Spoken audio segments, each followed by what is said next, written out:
Dan ini adalah episode ke-163. Terlihat sekarang ini Aksa begitu sangat syok mengetahui ternyata di dalam mobil ada sang papa. Itu ada orang di dalam mobil. Kemudian Aksa pun berteriak begitu sangat keras dan berusaha memberi kode kepada si pak sopir eksavator. Hei, Dan terlihat ya di sini Damar cerdas banget, dia pun melempar batu ke arah pak sopir itu hingga pak sopir itu pun tersadar.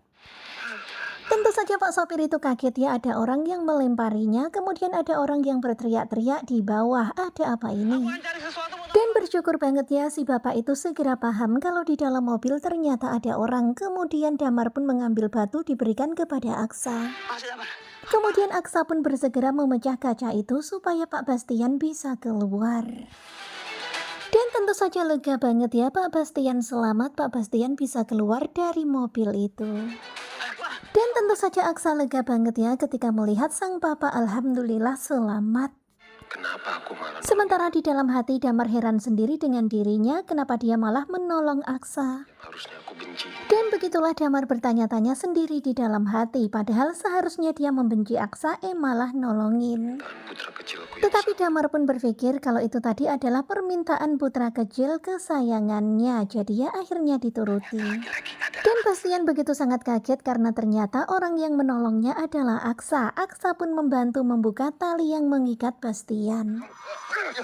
Kemudian Pak sopir eksavator itu pun turun mendekati Bastian, Aksa dan juga Damar. Dia meminta maaf. Tidak maksud untuk melukai. Kelihatan banget ya kalau Bastian udah begitu sangat murka. Si bapak itu benar-benar minta maaf karena nggak tahu kalau ada orang di dalam mobil. Saya mohon Mas. Kemudian si bapak ini pun memohon-mohon di hadapan Damar supaya perkara ini jangan dibesar-besarkan. Dan karena Damar dikira anaknya Bastian, Damar pun bilang kalau saya bukan anak kandungnya, tetapi anak kandungnya adalah, dia pun menunjuk Aksa. Tapi saya bukan anak kandung. Dan ketika melihat ternyata si bapak itu mengira Damar adalah anaknya Bastian, Bastian pun geram dan marah. Anak saya itu yang ini. Kemudian Bastian pun menunjuk ke arah Aksa dan mengatakan kalau anaknya itu adalah itu yang Aksa. Mas ini mirip sama. Tetapi si bapak ini mengatakan kalau si Damar itu mirip banget sama Bastian. Dari hidungnya, matanya mirip sama Bastian. Saya. Dan dibilang mirip sama Damar, Bastian pun gak terima. Bahkan Bastian malah ngata-ngatain Damar. Seperti ini. Waduh, bener-bener ya Bastian ini gak tahu terima kasih. Udah ditolong, malah ngata-ngatain seperti itu. Dari muka. Dan Bastian pun semakin gregetan ketika si bapak ini bilang kalau dari muka dan cara jalan mirip banget sama papa Bastian. Lu gimana ya?